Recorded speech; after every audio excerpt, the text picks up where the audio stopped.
Okay, I guess write it up. Write it up and I'll review it. So 138,000, 10-year balloon, 4.5%. Yes, sir. I actually already emailed the TC. They're working on it right now. It should be done probably in the next 20 minutes. Once it's done, I'll give you a ring so that way we could go over it. Okay. Good morning, Justin. Hey, what's up? What's going on, bro? This is Chris Silva. How are you? Good. How are you? I'm doing amazing, bro. How's your morning going? It's going better now. You interrupted me doing my taxes, so at least I can put that off another day. Oh gosh, you don't want to put that off another day. maybe for the next 15 minutes. I don't want to take up too much of your time, and of course you want to get those done. Why? What, just time? It's something that we tend to put off, or I know a lot of people tend to put off. I don't know, do you pay a lot of taxes? No, I get big returns. It's just a pain to sit down and do all that paperwork. I'd rather just buy and sell houses versus do all the paperwork to clean up the mess. Yeah, no, I hear you, man. I hear you. So is that what you kind of do? Are you full-time in real estate? No, I retired out of the Army. Oh, thanks for your And service. everywhere I lived, I bought a house for 20 years. Every city I lived in, I bought a house there. And now I retired in North Carolina, and I'm liquidating other properties across the country, and I just buy local now. Nice. Where are you at right now? Fayetteville, North Carolina. North Carolina. How's the market out there? I can't tell you. I want to keep it to myself. It's funny. That's funny. Well, I'm assuming it's a great market, huh? Yeah, North Carolina's the third fastest growing state, behind Florida, Texas, then North Carolina. That's awesome, man. That's awesome. So I know you and Brandon kind of talked yesterday. I'm not too sure if he let you know I was going to give you a call, but that's kind of what I do, man. I'm not in North Carolina market. I'm in Texas and New Mexico, Florida, and Las Vegas. For me, I'm just more in the buy and hold space. Kind of what you're doing. So I mean, that's awesome. When I talk to people that are in the military or have full-time jobs and they're in real estate, I mean, I just tell them that that's the best thing you could have done. Yeah, it is. I've God has taken care of me and gave me some great assignments and put me in some really good places to buy houses. And I owned a house in Salt Lake City, Utah, which I killed it there. And I did have a house 2 years ago. I sold a house in Anthony, New Mexico, right across the state line in El Paso. Okay. I wish I'd never sold it. It's probably worth another $100,000. Yeah, absolutely. And taxes there in New Mexico are like, they're awesome, man. They're awesome. Let me ask you, why aren't you holding these? Or is it just kind of when you were moving, you were just like selling, you don't want to deal with tenants and stuff like that? I can better manage my properties myself. So I like to. I'm not a micromanager, but it probably sounds like it. But I can provide. So it's not managed better. I can provide the services that the services that a property management company provides. That's what I like to do. I like to go cut the grass. I like to go fix the toilet. I like to change a light bulb. I like to put people in the house, and I do a better job finding the right tenant. And so all those things is where I make my money, is by being a self-manager. I can put the people in the house that I want to put in, that I know will pay me, and I don't have to, I don't know, I don't have to collect files and applications. I can just pick and choose who I want, and I can do that locally much better than across the country. Yeah, absolutely. And I think that was a big thing for me when I first got started, is like, because I always was thinking like scale, scale, scale. And until you're able to, then I realized like, I got to do my own all in-house. So that's kind of how I manage all my properties. When it's out of town, I'll find somebody and we'll train them based on the systems and processes that we've built, because there's a lot of property managers or management companies out there that just don't get the job done. But I hear you, when you're able to meet a tenant, you're able to feel the energy. You're able to understand, okay, do I want you in this? Is this the right tenant for me or it's not? Thank you.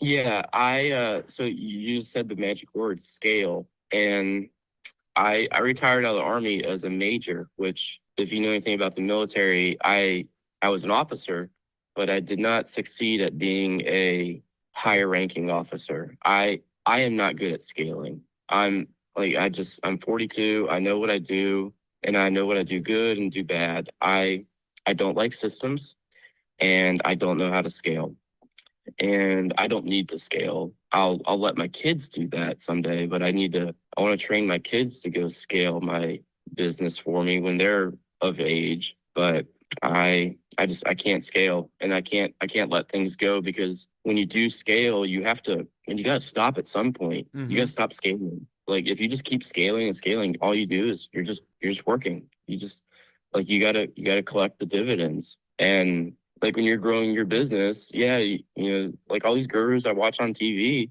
Ken McElroy and some of the other real estate mongrels, they scale, and then they train their own company. They buy in another location, then they train their own property managers. They don't hire someone from that location. They buy them out, and then they retrain them. But I don't know. It's hard to let that stuff go, because when things go wrong, it still falls on you, and you could pay a lot of money for having you could pay a lot of money for having bad management, and you wouldn't know it unless you're visiting those places. You're 100% on it. And this is what I tell people all the time. It comes back to goals. And obviously for you, your goals are like passive income, sell, get rid of, go, and you're happy where you're at. And I think that's the most important part. So the other thing, tell me what you've done different. The other way I learned was I couldn't manage I had managers. I had property managers. I had 5 or 6 different houses, Alaska, Utah, Texas, Virginia. I had property managers at each house, but I didn't know how to manage my managers because I had never done that job that they did. Yeah. No, And some people, you sound younger than me. So some people are more inclined or tuned to be able to lead those people without experiencing that job, but I couldn't do it. Yeah, absolutely. So I'll share with you a little bit about me and the way I've done it. So when I first started, I started in the same city. I mean, I just started in El Paso. So I started buying in El Paso, and what I noticed is I tried hiring a property management company when I had about 10 houses, but it just the cost wasn't making sense. I wasn't making any money because they were eating up all the costs. So I said, okay, I'm going to do this myself. But it wasn't until I got a little bit bigger where I could actually afford someone on payroll. So when I was able to afford someone on payroll, at this time, I started creating playbooks. I started creating like, okay, this is how you onboard somebody. This is the application process. And little by little, what I've learned, and I'm doing this with my whole entire business, is anything and everything that I do, if it's the first time I'm going to do it, I'm going to record how I do it. And then I create a playbook based on that, whatever it is. I mean, everything, anything you could think of, like on a day-to-day basis. So what I do is like I said, I do this full time. Real estate is full time for me. So I acquire, I sell. I'm more in the buy and hold space, but don't like the fix and flips. I stay away from. I learned like the construction would take up too much time. So I've just learned how to manage my time correctly and expectations. How many applications are we getting in? How many people are we marketing to? What kind of marketing techniques? What's working? What's not working? And don't get me wrong, this is something that it's on a day-to-day basis. And you said this earlier. It's just like you're constantly pivoting, you're changing. Like it's going good, and then all of a sudden AI comes out. And then you have to pivot into that. And it's just like, okay, this is going to make your system a lot better. And I think AI has helped me a lot to create this at a much faster pace. So, I mean, there's just tools and resources. Before I used to manage everything on Excel. Now we use a program called Rent Ready. Are you familiar with that? No, but I mean, I jump on technology slower than the rest of the people. I'll let you go figure it out before I Yeah, absolutely. Well, Rent Ready is something that I would definitely look into. It's a managing software. I don't know exactly what the fee is per month, but it literally has the back end of the books, like, so that way you could plug in expenses per properties and all that good stuff, depending on how many rentals you have. I mean, it's just your tenants can pay on there. You could do their application on there. It's like an all in all one-stop shop for landlords. So you said when you hit 10 properties, you thought you might need a employee, but then you decided not to? No, just like I couldn't afford one at the time. You needed it, but it wouldn't pay for itself It yet. wouldn't pay for itself. Yeah. So it wasn't until about 20 properties that you're able to actually hire somebody, because on my cash flow, I'm looking for my cash flow is about $300 per month. Yeah, you should shoot higher than that. That's dangerous. Well, for me, it's just kind of a longevity play. So when I Yeah. buy and hold something, I'm looking for something for the next 10 years, because I'm trying to build a bigger portfolio. Yeah, I'm not knocking you. I was shooting for, when I was 25 years old, I was happy with $300 a month. Now I won't sneeze at anything unless it's 700, and then maybe I get lucky and it's 1,000. That's awesome. And how are you financing? Are you going conventional on all your loans? I use DSCR now. I don't no more. I used to use conventional, and I used to do owner occupy conventional. And then eventually I had to go conventional where I put down, 15, 20%. And now I don't even fool with that because I don't want to, I'm tired of, I get tired of banks telling me no. So I use DSCR lenders now where they guarantee the property as long as it appraises. And I'm local to my town. I know what's going to appraise. I mean, well, not anything's going to appraise right now, but I know what will appraise and what won't. Nice. And are you kind of, for you, what's the goal? Let me ask you, like, what's the next for the next year, next 5 years? Like, are you constantly looking for these properties, or is it something as something comes across to you? Or I don't have, so I mean, our economy is in such a crazy time. I don't know. I don't have any goals any longer. I retired. I ran for city council last year. I opened my own business, and then I quit that business because it was a waste of time and money. It was way too much work. As a like a landscaping business, mosquito spray.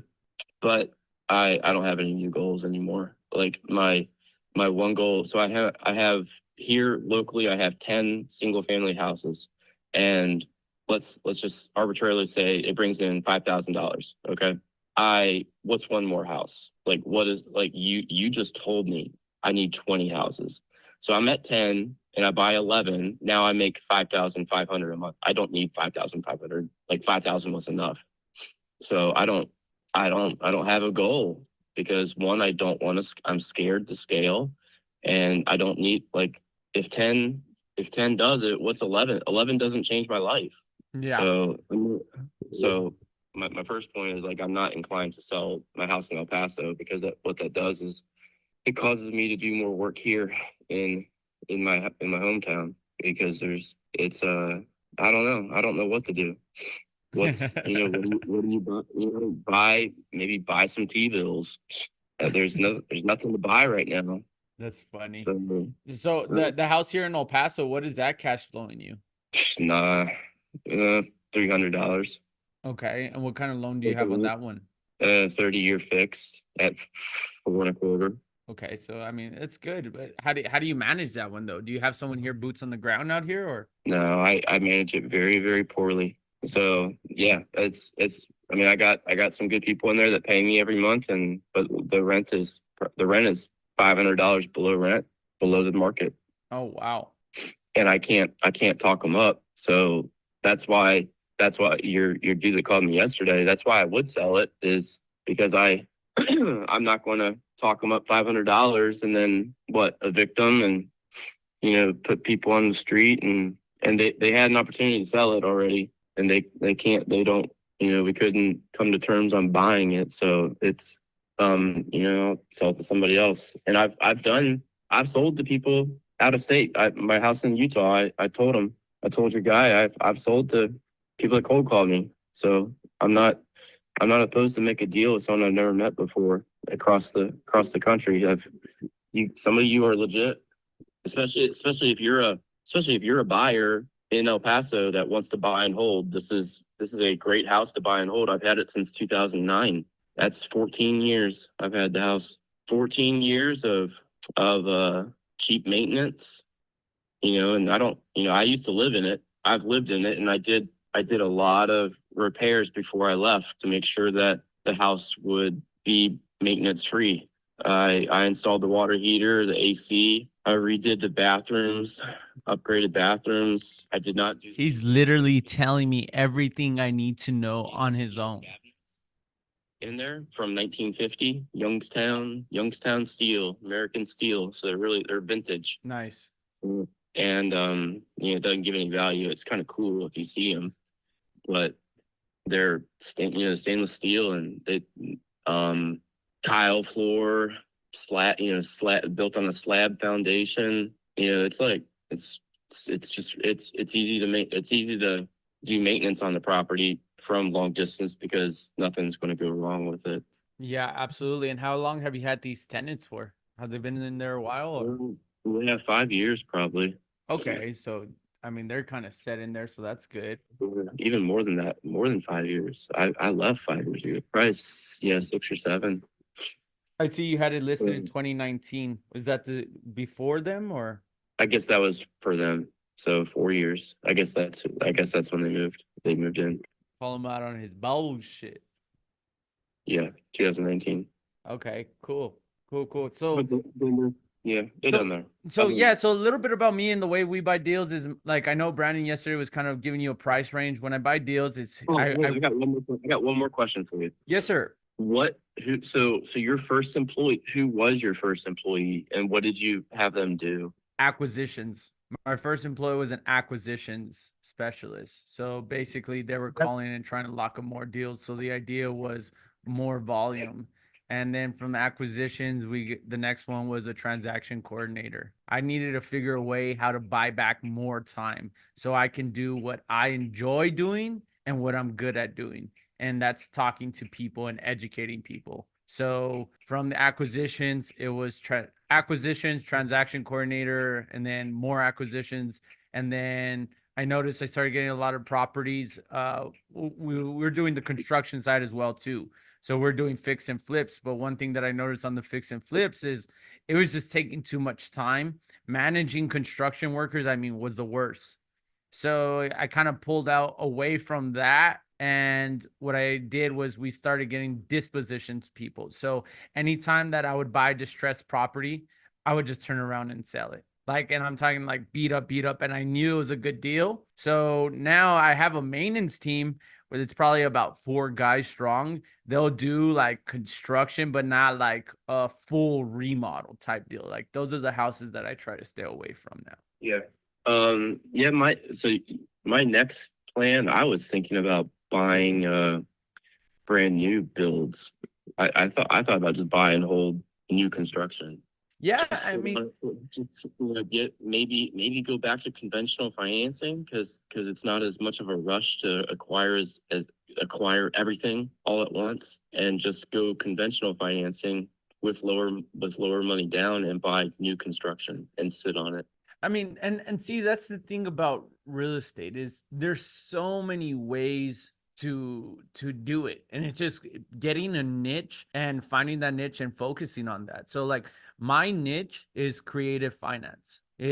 I focus a lot on subject to deals and seller finance deal.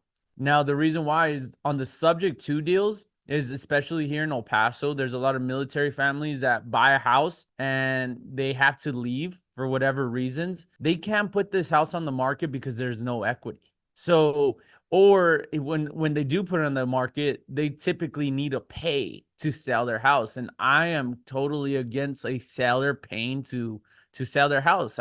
People buy a house because they promote it's the greatest investment. But when someone buys a house for 1 year, 2 years, they can't turn around and sell it on the market with an agent because it's going to cost them a minimum of 10% to sell it.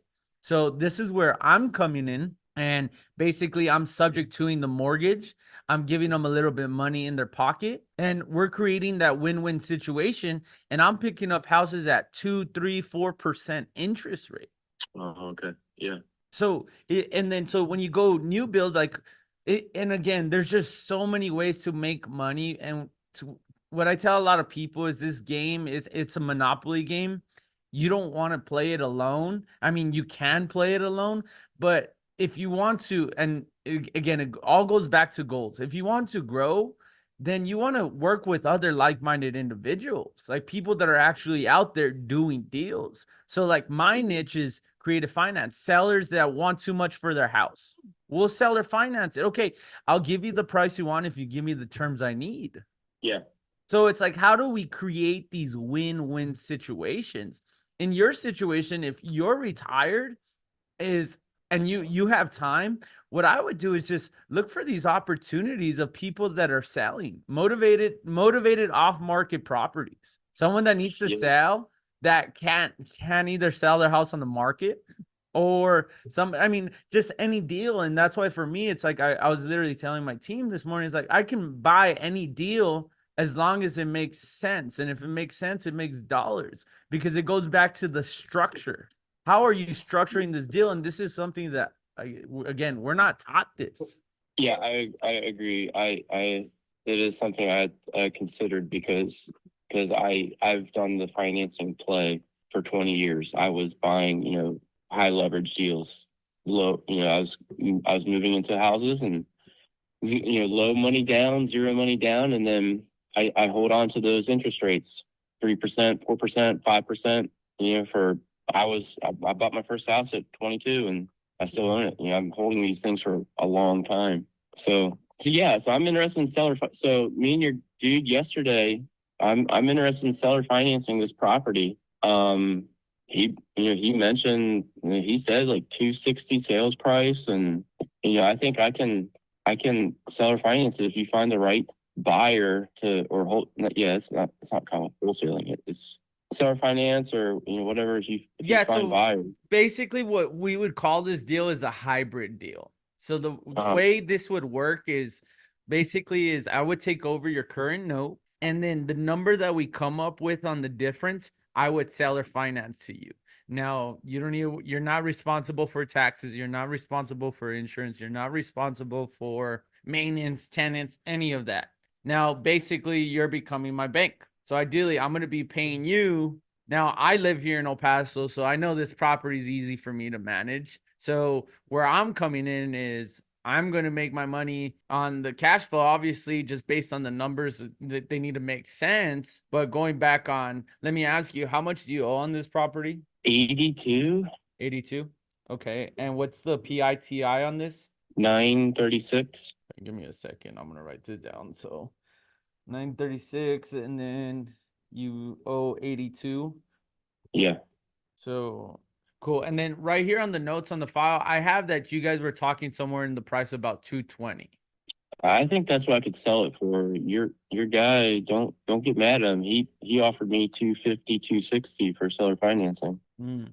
I see. Yeah. So, I mean, I think at 220, I feel like I'm paying top dollar, which I'm okay paying top dollar. But again, there's not going to be any real estate fees. There's not going to be any of that.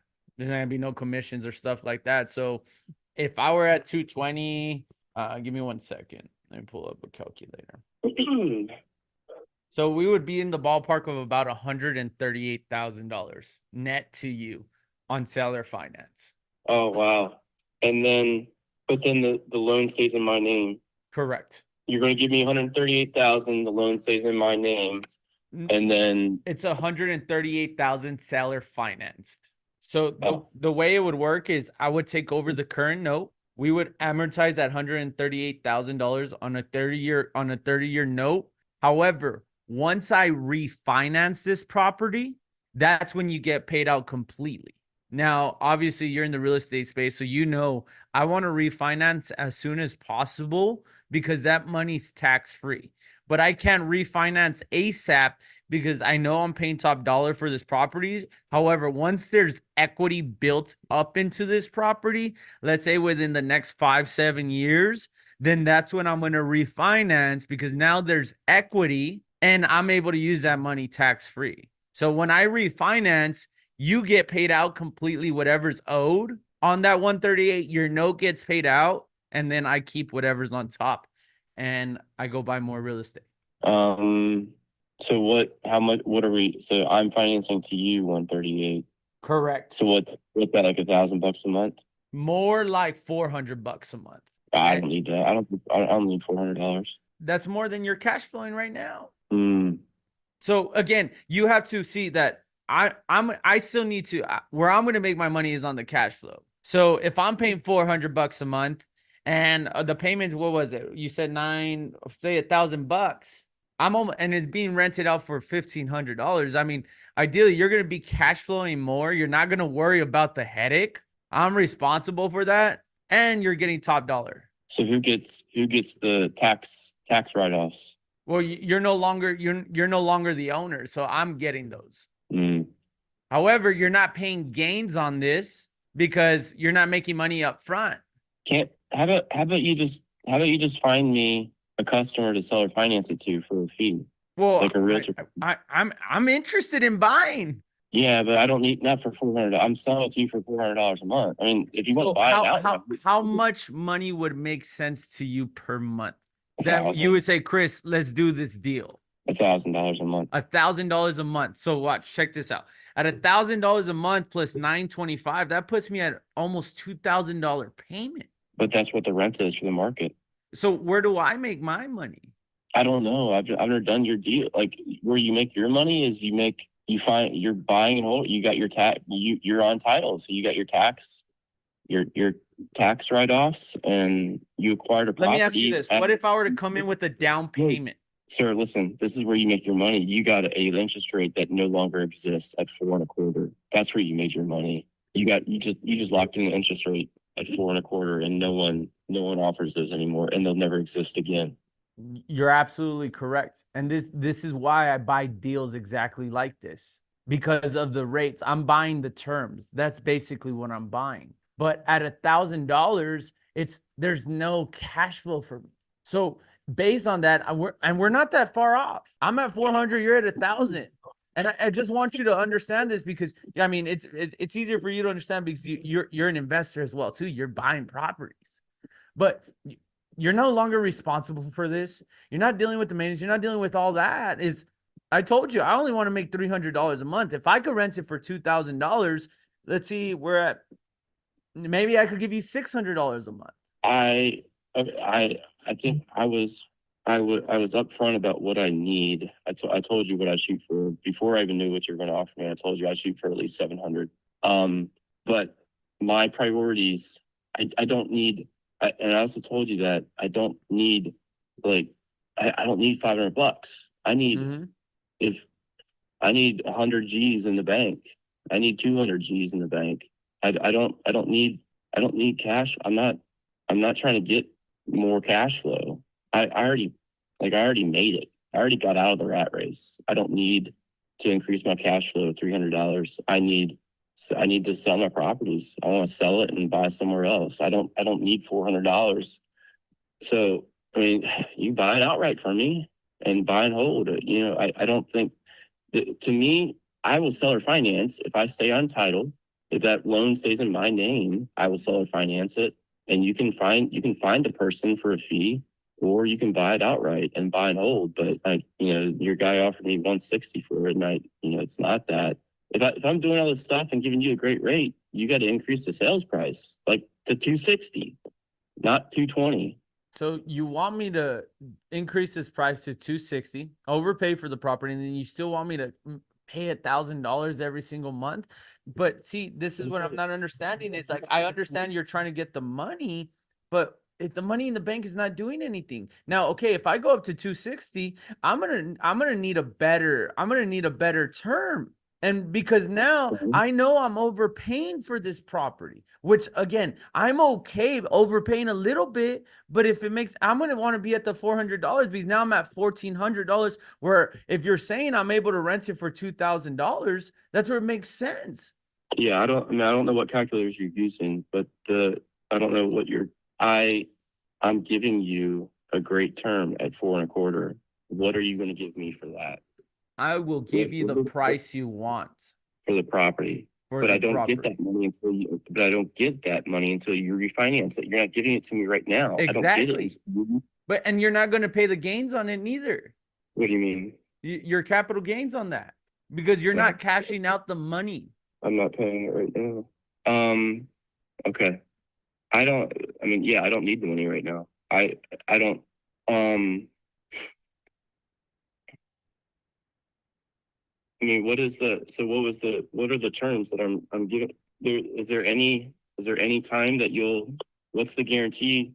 I mean, dude, I'm giving you a 4.25% interest. Like, you'll never, if you were smart, you'll never refinance it and pay me off. Well, I do want to refinance it because that money's tax free. See, I don't need I want tax-free money. So if I'm overpaying for this property, of course, it's going to take longer to build equity. Will it be worth 260 one day? Yes, absolutely. But I want to take that money, even if, let's say if I'm at an 8% and I buy houses hard money all the time, but because it's what the value of the property can do for me. So if I'm able to refinance and take, just say, an extra $50,000 out in equity, but my interest rate is 7%, how can I take $50,000 and go use that to make 10%, 12%? So even though I have a 7% interest, but now I'm liquid $50,000, let me go buy 2 more houses, 3 more houses that are going to appreciate in value, I'm going to be able to take the tax benefits, and I'm going to be cash flowing on them. So there's so many reasons why. And it's just, honestly, it comes down to the leveraging of the money. So I just put in my calculator, my mortgage calculator, 138,000 at 8% is $1,000 a month. It's not 400, it's $1,000 a month. Okay, so you're at $138,000. I was at $138,000 at no percent. You're at 8%. Oh. So that's 383. But now there we go.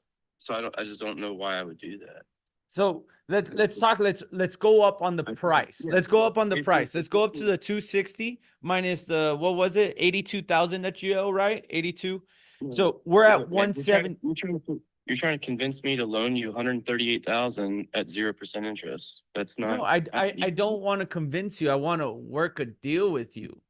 So again, at 138,000, say we're at a 4%, 4.5% of where you're at.